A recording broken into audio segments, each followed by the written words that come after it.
عیسائی کہنے لگے ہمیں اپنے ظلم یاد ہے، تشدد یاد ہے، بربریت یاد ہے، تو بہتر جانتا ہے تو نے کیا کرنا ہے۔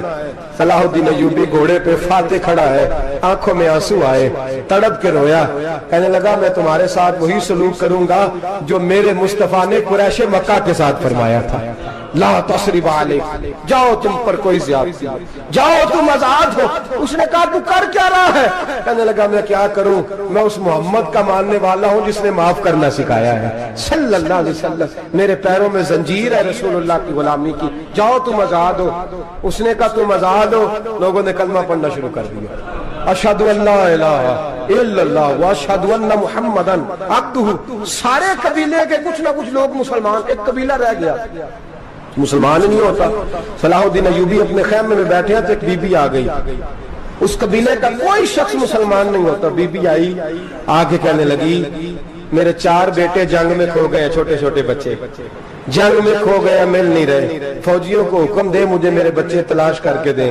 صلاح الدین ایوبی نے جٹ پر سر پہ امامہ باندھا، نیزہ پکڑا، سینے بند باندھا، اپنے جبے کو سمیٹا اور باہر کہنے لگی تو کدھر جا رہا ہے؟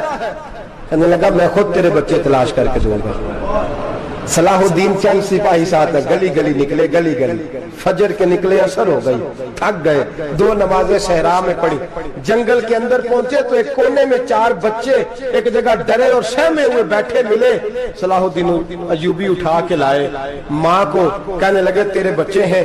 نکلا اس لیے تھا کہ میرے نبی نے فرمایا بچے جدا ہو تو ماں کو درد بڑا ہوتا ہے، اور میرے رسول نے فرمایا تھا جب جنگ کرنے جاؤ تو کھیت برباد نہ کرنا، فصلیں تباہ نہ کرنا، بچوں کو ماں سے جدا نہ کرنا۔